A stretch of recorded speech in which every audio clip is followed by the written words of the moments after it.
And so obviously from that space, I was able to get resources and then fund myself into a space where I started to realize that a couple of failed relationships, a couple of, I'm really finding it hard to maintain jobs and hard to maintain stability just in any space. I was like, somatic regression versus somatic breathing, because I think there's so many places people can go to actually do somatic breathing.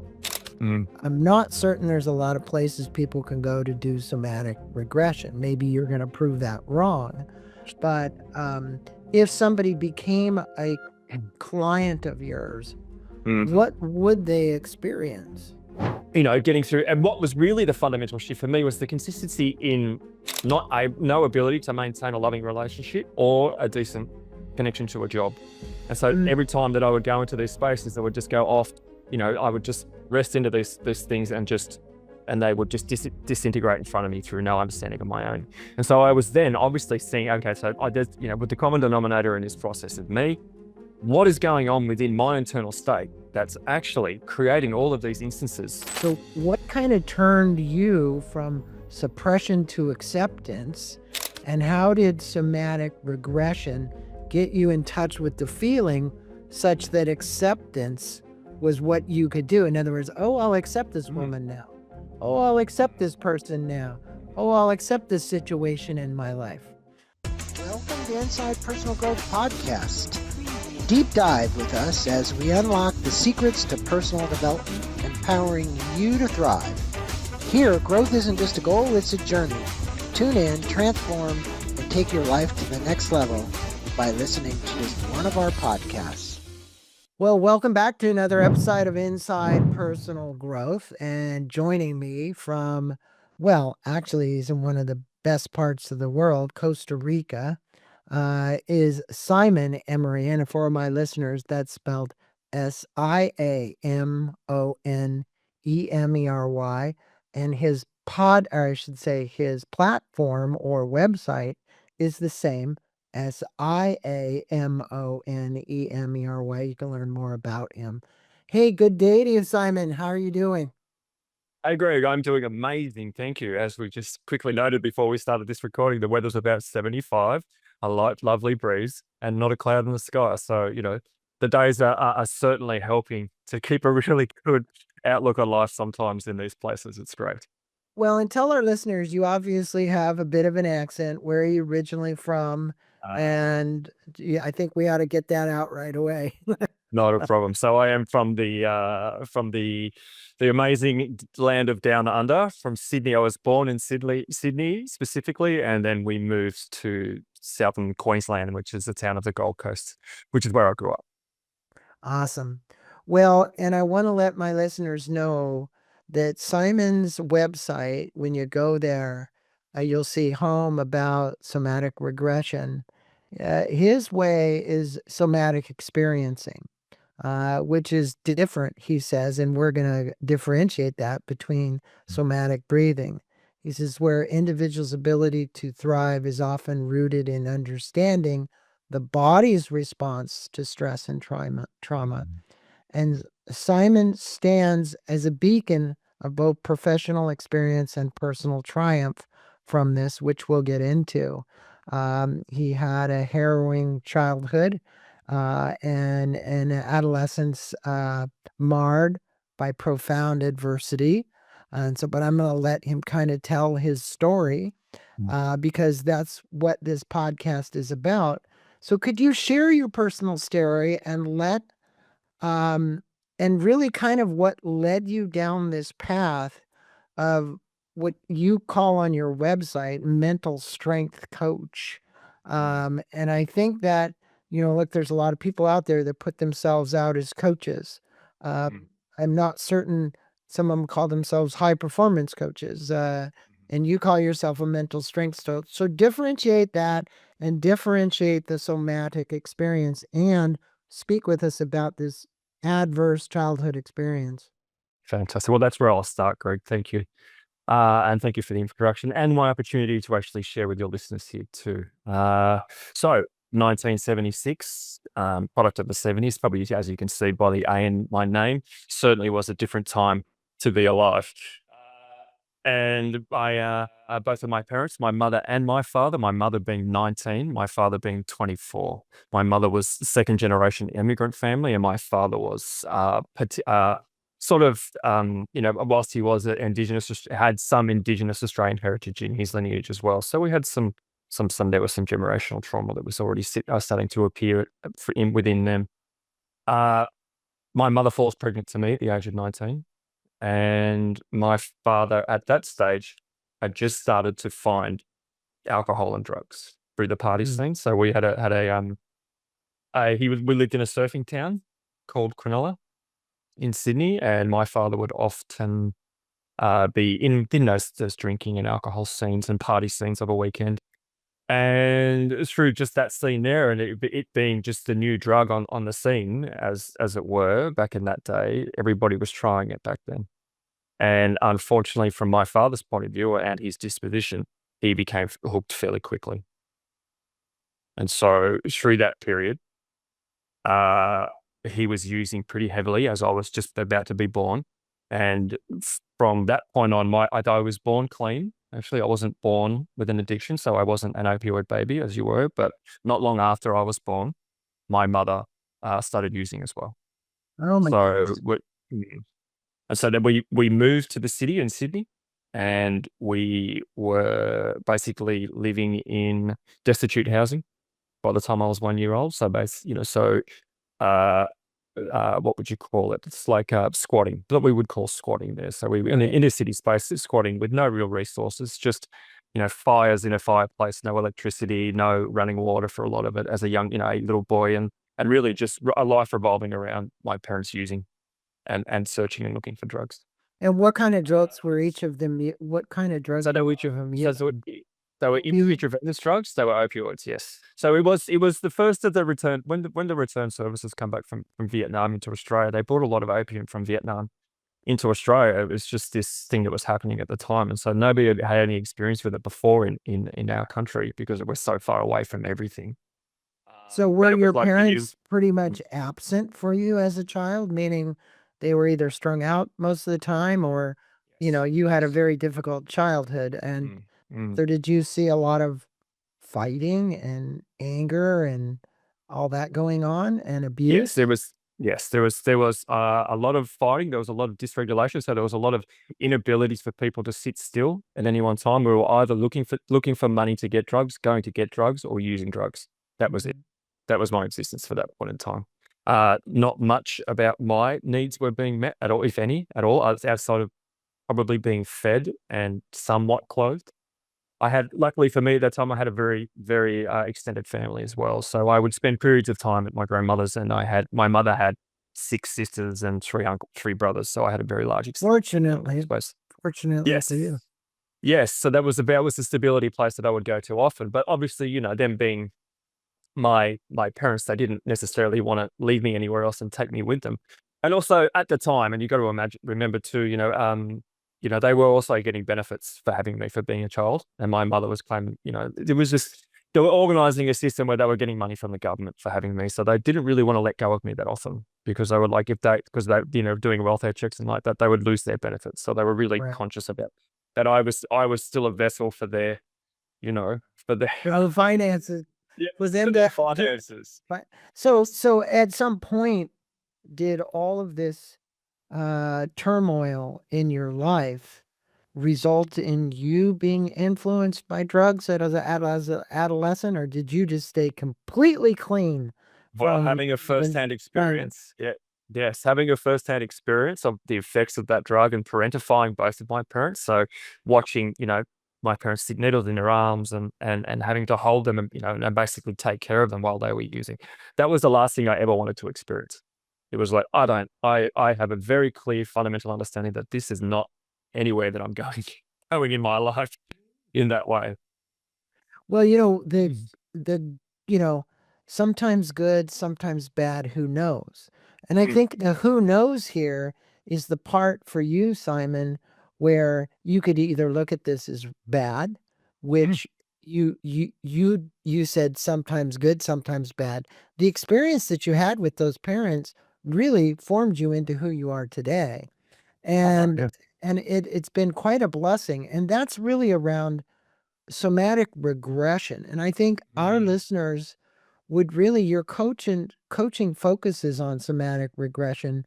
And obviously the pain body that you carried as a result of this experience was just huge. So could you explain what this entails and how it differs from other coaching methods? Because I know it focuses on the pain body. Mhm.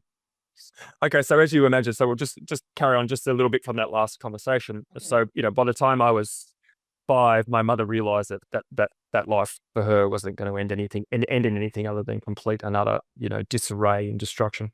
So she managed to pull herself out and clean. And so from that point on, then we were just carted around the whole countryside all the way through to, and then she left to go to India for a year and left me in the care of my parents.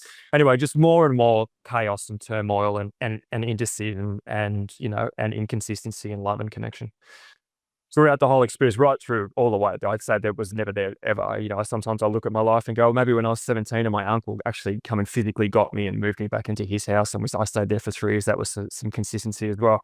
No, at some point I had to leave there as well. So it was a life marred with all the way up until my early 20s, with just complete and utter chaos and not any stability with any shape or form that could be even regarded as something that was healthy. So obviously, we get to our mid-20s. I've decided to do, I realized that I wasn't going to be a surfing professional, much to my disarray, because all I wanted to do was go surfing and I had to get a job.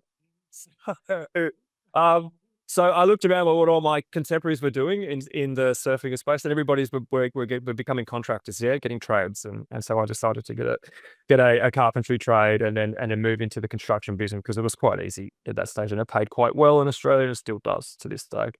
And so obviously from that space, I was able to get resources and then fund myself into a space where I started to realize that a couple of failed relationships, a couple of, I'm really finding it hard to maintain jobs and hard to maintain stability just in any space. I was like, okay, so maybe something about my childhood is really starting to affect me into my adult life. So then that looked like, first of all, going through some initiation processes with men's groups, and hanging out with more men, thinking that this is the space that I needed.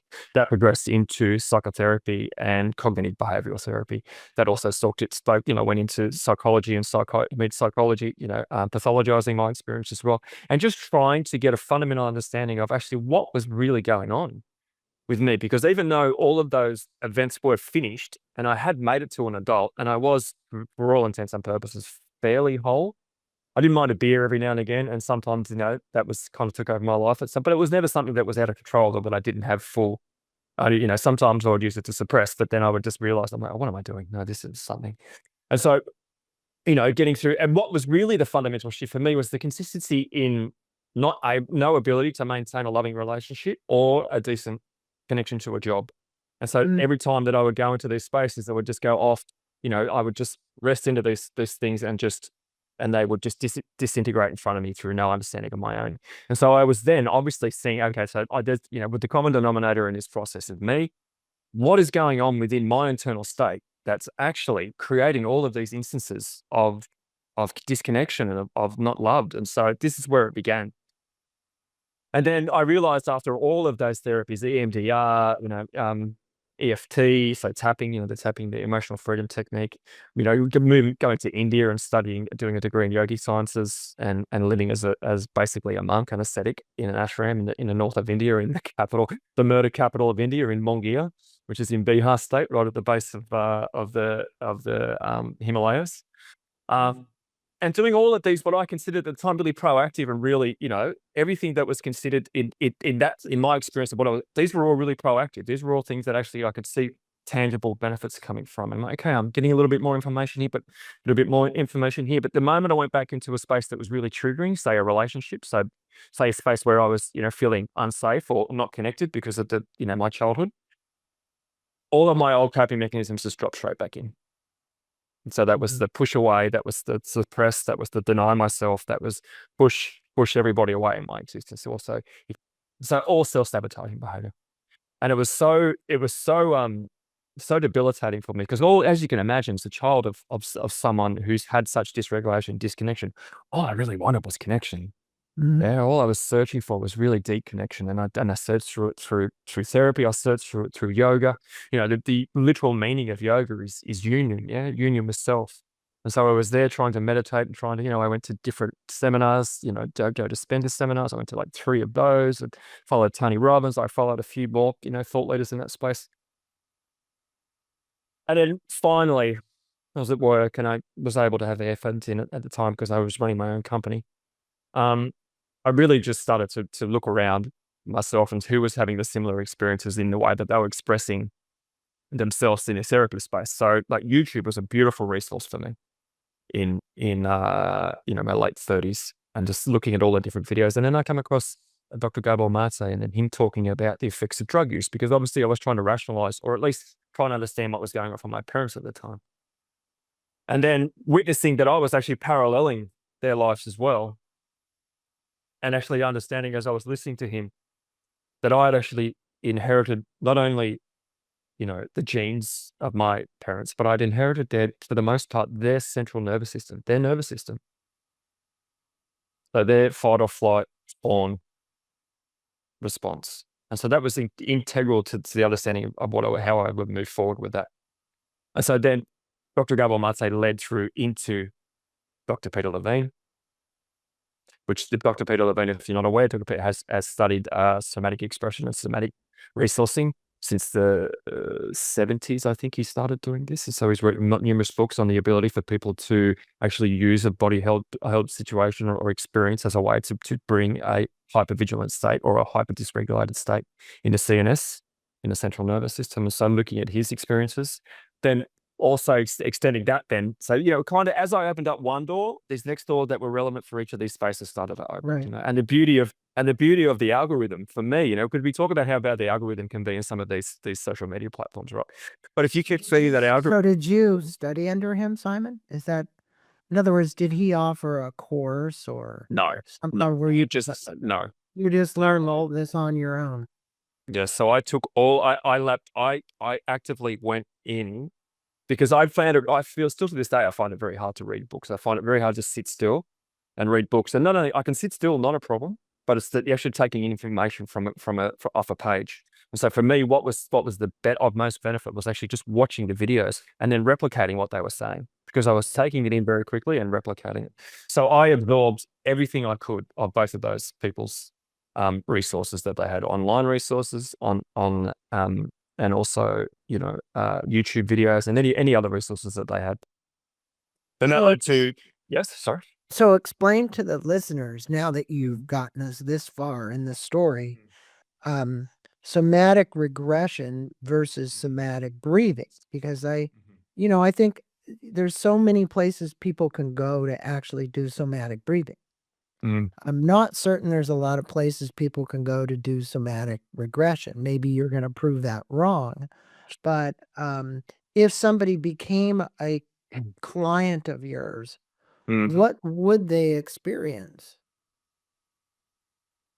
Well, then, so if we think about it from a somatic experience space, so in my studies and in my understanding and witnessing what was happening as I learned more and more, my ability to actually automatically self-regulate my nervous system was going to be a bottom-up approach. Was I have to actually feel and create capacity in my nervous system, in my body, to actually start to feel all of these off and off experiences, all of these suppressed experiences that I'd suppressed for so long. My childhood that I suppressed, the consistent relationship breakdowns that I suppressed, all of these emotions that I just had the capacity to deal with, because I wasn't given the actual, the framework of how to actually sit with all of these really uncomfortable feelings.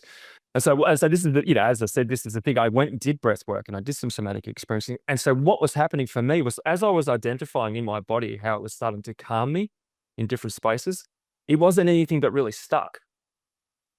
Okay. And so it wasn't relevant. So when we were talking, so we talk about this in a space of, we're not, if we say when we're in a meditative state, after we do breath work in a meditative state, go to your, to your happy place, go to your beach, go to the forest, go to somewhere where you feel safe. Yeah.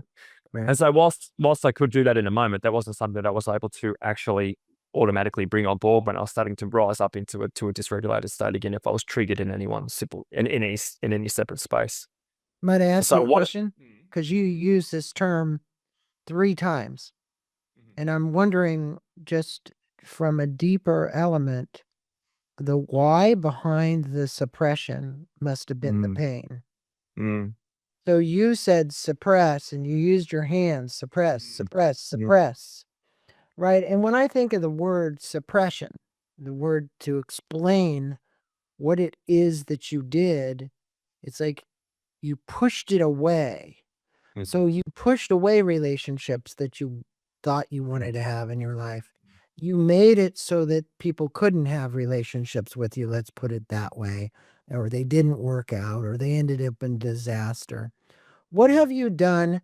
Because now when you reverse the word suppression and you look at the word kind of how I'm going to say the opposite of it would be acceptance, Acceptance. Yes. acceptance of. So what kind of turned you from suppression to acceptance, and how did somatic regression get you in touch with the feeling such that acceptance was what you could do? In other words, oh, I'll accept this woman now. Oh, I'll accept this person now. Oh, I'll accept this situation in my life. Because look, you ran off to an ashram. You had plenty of time to sit there and think in the ashram about not what I want to say, suppressing, but loving what was Mm. and loving yourself. And so, what was it that you didn't love about yourself that you had to suppress so much of this other stuff? Everything. Everything. Yeah. That's a grand, that's a broad statement. But if you think about it, there was nothing about me as a child that said to me, if I'm a narcissistic point of view of my childhood, there's nothing about my childhood that said to me that I was important for anything. I was just part of the story for them. And so that's why when we talk about suppression, I was like, every time I'd get close to a connection with a person, with a friend or a woman, didn't matter, with a male or a female, I felt really unsteady in it after a period of time, because like my authentic self, who I am authentically, is not wanted. It's not valid here. It's not wanted, because as soon as I tried to express myself authentically about my needs, like, hey, I'm scared. Hey, I'm lonely. Hey, you living like this and you doing these things is really making me feel not safe at all. My emotions and my story wasn't valid at all. My primary caregivers would look at me and go, "You'll be right. Don't worry about it." It's a very Australian colloquial saying, "You'll be right. It'll be, you'll be fine. Don't worry You'll about it." be okay. You'll be Yeah, okay. exactly. You'll be okay. So this is what I grew up with. It's like, okay, so my emotions, my feelings, my perception of my world is not true. Right. Yeah. Okay. So when I go into relationships or into friendships, and then I see something that I necessarily want to, put a boundary in for, or want to say, hey, this doesn't feel right or feel good, I would suppress that down because of the fear of the fear of losing the connection to that person So that or to that thing. you've referenced this doctor who talked about the nervous system. We understand you said you emphasize the importance of self-regulating the nervous system. So for people who are listening out there, what are some of the practical techniques individuals can use to achieve this self-regulation? Because look, if somebody's ADD, ADHD, has anxiety, all of these various things, PTSD, in a sense, you sound like a bit of a victim of adverse childhood experiences, ACE. Yeah. And it's almost Just a little like bit. you went Yes. through the war zone, and you literally also are PTSD. So if you look at the PTSD and you look at the ACE, if you took an ACE test right now, you'd probably rank pretty high. You had alcoholic parents, you had all this kind of stuff. It's off the wall. One of my best friends is Dr. Brian Allman, who has the only app that helps people diagnose ACE and deal with ACE. Okay. And so many people have ACE, and you know what it does is, you're aware, and I'm glad you're aware of this, it shortens your lifespan.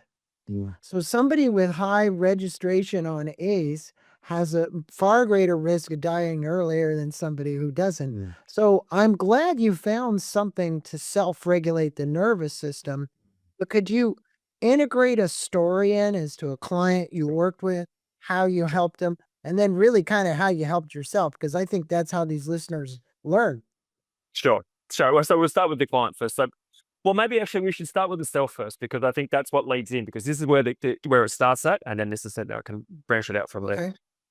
So for me, I understood, obviously going and being in India and doing meditation a lot, and understanding that in that meditative state, I was actually quite calm and regulated. But as soon as I would walk out of that meditative state, all of life just come back in. Yeah, it just started to, and I'd studied under a guru who really specialized in yoga nidra. So yoga nidra is a body meditation. Yeah, so it's really just about a body awareness meditation, where we call it psychic sleep, where the body sleeps and the mind is free to do whatever it needs to do. So it's just the ability to actually calm the body down. So every time I would have a yoga nidra, I would have this amazing experience of like, oh my gosh, I feel so calm, so connected. But then this old experience would come back in. And now, taking from all of these other experiences, I've been taking from all of these other thought leaders, Peter Levine, Gabor Mate, Stephen Porges, Vessel van der Kolk, The Body Keeps the Score, learning all of these processes, having a degree in yogic sciences, and also currently studying neuroscience at PenU, realizing that there had to be some relevancy to me for my experience to feel safe and connected into my body. Mm-hmm. And so when I started to do this process and understand that, that what those thought leaders are basically saying is like, okay, so we have to connect into a part of ourselves or an aspect of ourselves that feels safe. Right. So where did I first feel safe? And so, but I also realized that listening to understanding this process and reading and listening to these other thought leaders, I'm like, okay, if I try and access those memories of safety, I'm not going to be able to access them, because I actually have a fear conditioned amygdala. And so that amygdala is the head of the limbic system. And so that limbic system has always been in control in my life, except when I did a yoga nidra. Mm-hmm. So I was able to come out of that heightened state, and I was into that meditation and realize. And then obviously through further study, realizing that once we down-regulated that amygdala, we actually up-regulated the prefrontal cortex and the hippocampus. So the hippocampus being the seat of memories, and the prefrontal cortex, the seat of memories, where we access long-term memories, and the prefrontal cortex being the ability to actually have rational thought. And so through these two, I combined all of these processes into a meditative process, where through Zoom or through the camera on the computer where we are now, I'd take these clients through the process of feeling into their body. Because if I ask somebody before we actually start the process of the actual somatic experiencing to remember a time that they were safe, they're probably not going to be able to recall one, because they still haven't had the ability to down-regulate that. They're still in that fight or flight. And so we only ever go, and when we're in a dysregulated state, we only ever go from fight or flight to fawn most of the time. We don't go to rest and digest. If we've had some severe, either acute trauma or generational trauma, like myself, unless we've been given the skills to understand how to bring that to completion, we only ever go from fight or flight to fawn. And so fawn looks like, say you're out at an event, and you're around a bunch of people, and it gets overstimulating. You don't know actually how to control that state. People will usually just disappear and go home, and then they're like, I can't deal with people. I have to say, we call them, what's that type of person? We call them I guess you know what I'm talking about.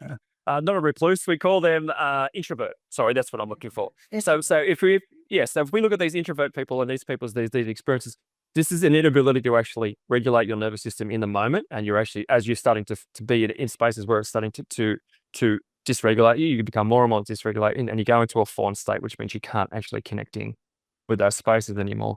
So understanding all of those processes, I developed a situation where I want to know from now on, when we work together, when it was amazing to be you. And so if I reference it to my experience, I did it with myself, and I just went, and then the first prompt I said, after I did the rotation of myself and in internal speak, I did my meditation process, and then I sat there completely still and just asked myself at a deep level, when was the first time I can remember feeling safe? And then within that moment, I had an instant memory come in of when I was about 4 or 5 years old, and it was on my grandmother. Like I said, I had this wonderful extended family. I was on my grandmother's couch in the lounge room on a Saturday morning. She brought me the biggest bowl of brown Cocoa Pops you could imagine, with the biggest mound of white sugar any 4-year-old boy would love. Exactly, Cocoa Puffs.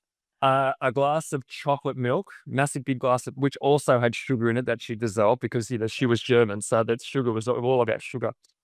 Wrapped me in this wonderful duvet and this blanket, and put the Saturday morning cartoons on for me. And then in that moment, I realized that I was so safe, and I felt my shoulders drop. I felt my heart rate sink, and I felt myself connect to that really deep state of safe. And for the first time in my life. And so as I come out of that meditation and realized that actually that's a relevant experience that I can call on at any time now. That's not something that I have to manufacture or make up in my mind. That's actually happened to me. That's relevant. I actually know what it likes to feel safe. And so from that point on, as I got safer into that body, as I calmed that experience in my body down, all of these amazing other memories started popping in that I'd completely forgotten about, that I hadn't thought about since I was a child. And in that moment, I went to bed after that time. I went to bed for about 5 to 7 days, and I didn't get out of bed. And so because what we call so with that such a dysregulated nervous system for so long, and it was basically right up to when I was 40, um, I had such a high, what we call allostatic load. So allostatic load is your body's ability to you know, process all of the adrenaline and cortisol and hormones of stress going through your body. Yeah. And so if you're always pumping those those systems, you know, that process, then your body has zero chance to actually, sort of bring you out of that state. And by the only way that it can do that all the time is put you into a fawn state, a freeze state, where you just fawn and freeze and go and go back into a reclusive place where you just don't want to engage anymore. That's your only way of your body's Fight or flight or fight, yes. right? Mm. So, yeah, and, I totally get your story, and I think the story is fantastic because it gives the listeners an idea to understand what it was like to be in this constant state of anxiety, and then to move from that into a space of feeling safe. I think what they might wanna know, you know, fear, discomfort. Mm. How did you I think the Cocoa Puffs and the chocolate milk helped, right? But how can you tell individuals or inform them or work with them to reframe their mindset to embrace discomfort and uncertainty? We're living in a world with tons of uncertainty, tons of discomfort right now, right? So this whole nervous system is being agitated in everyone and it's causing upset. What would Simon's advice be to actually help people deal with that right now? Because it's everywhere. Yeah, it is quite chaotic. I agree with you.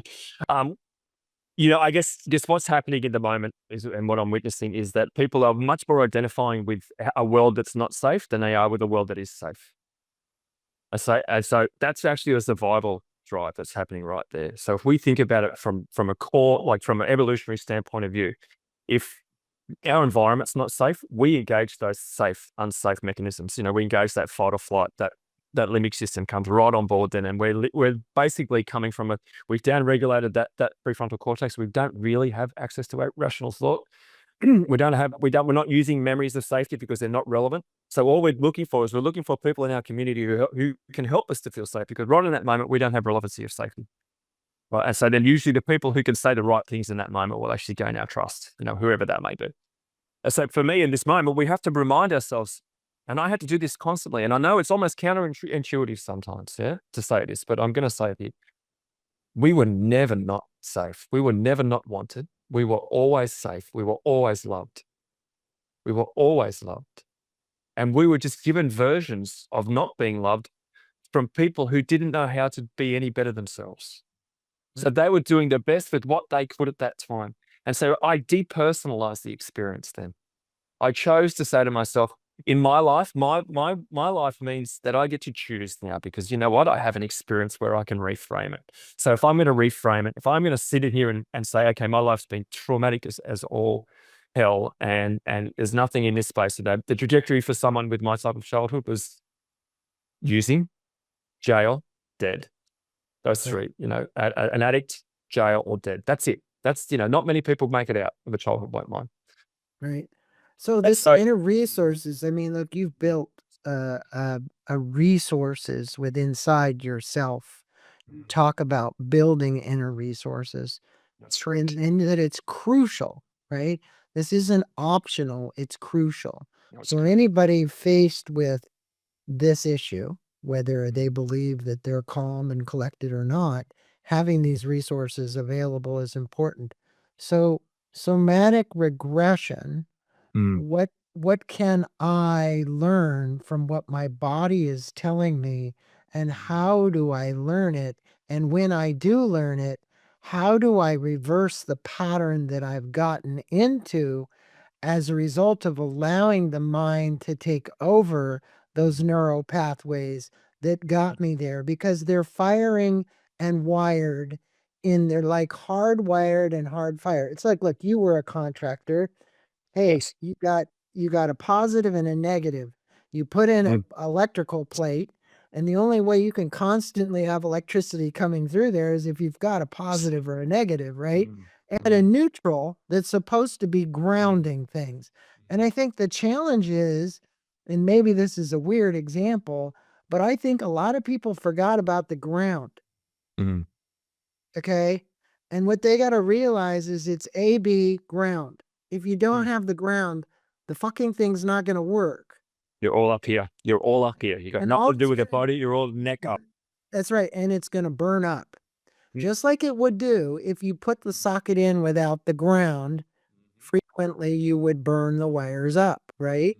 I know Correct. because I just had that experience on a electric car that I charge in my driveway or mower. Jeez. Oh, wow. Okay. So my point here is, look, positive, negative, good Yeah. things, bad things, who knows? But the reality is, what we do know is if we don't ground ourselves with these inner resources, Mm. as we're charged throughout the day with this electrical current to run our bodies and to go, we've got to realize there's got to go someplace safe, Mm. just like you said. And to me, the ground is safe. Mm.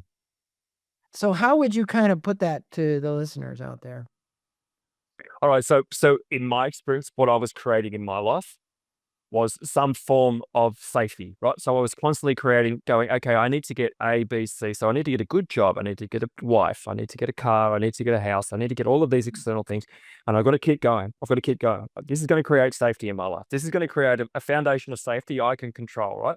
If I can get it, I'm going to control it. Let's go. Let's go. Let's go. You already had safety. You already had safety. You just didn't know you had it. No, exactly. And this is the point that we come to is like, well, I was pushing my body to the side as a contractor and working 10-hour days and running companies and doing all of these things and just disconnected completely, yeah, from that space. Yeah. Completely disconnected. And this is what happens if we continue to do that over time. Our body's going to say, hey, hey, hey. And there's all this one day, yes, chronic fatigue, cancer, some form of other sort of autoimmune disease, it's going to put and say, okay, well, I'm going to sit us on our ass now because I can't work anymore like this. And so, Look, the just for a second, I know, look, any sports psychologist will tell you this. Mm. You're going to release cortisol in your body from all of those negatives, or you're going to release oxytocins. The oxytocins, as we know, are the feel-good drugs that we generate. And the cortisol is the one that it actually does much internal damage, can do a lot of internal damage if you're constantly releasing it. You, my friend, were releasing cortisol all day long, every day as a result of this. And it didn't do you any good until you really figured out internally, what is it that I'm telling myself that tells me I've got to keep going to get this to be somebody? I already am somebody. I don't need to go prove to anybody else that I'm not. So that comes down to your ego, your self-esteem, the negative self-talk, all of these things that happen. But we got lots of listeners that are still dealing with that. Even me, after how many years? I'm 70 years old. The reality is, and I've been doing this show for almost 18 years with 1,200 podcasts, I still fall into it. of course. Yeah. Right? But the thing about it is we no longer draw an identity from it. Right. We no longer use it. Like I no longer use it as a motivating factor in my life. If that starts to show up, start to stop and look around me and go, okay, what is making me feel really dysregulated, disconnected in this moment? What am I not looking at? What am I not acknowledging in my life right now that needs to be acknowledged? And so I can pull it out. I can pull it apart much more easier rather than fully identify with it and go, okay, this is who I am. This is what I have to do. I can actually pull it out now and go, okay, there's something happening that's really relevant, because what am I doing? I'm now using that nervous system as the way it was always designed to be, right? And that way it was designed is like, okay, so we've got to find, all right, so there's something happening in my life right now that's not correct. So I've got to now do some inquiry about what's happening. Where do I feel this? What's going on? Because something's triggering me in here. Yeah. And because I've done so much understanding about where I'm at, I'm in a safe place, I can really use it for what it was designed for, not just as a way to actually operate from a baseline anymore. Actually, my baseline is oxytocin and serotonin and connected, and safe. This is where I lean into every day. It's like, I don't even need, and as we get old, as we do this process, as I did this process, and as I do it with my clients more and more, it's like we actually don't need the memories of safety anymore. We could just drop into those resources in our body. We feel them. We go and it's like, oh, where do I feel? And this is how I work. It's like when we find that space first, then I ask you to bring that experience, that memory of experience of safety. Then I start to ask you to identify it in the body. Where do you feel that? Oh, I feel it in my chest. How does it feel to sit in that chest of safety? My God, it feels so safe.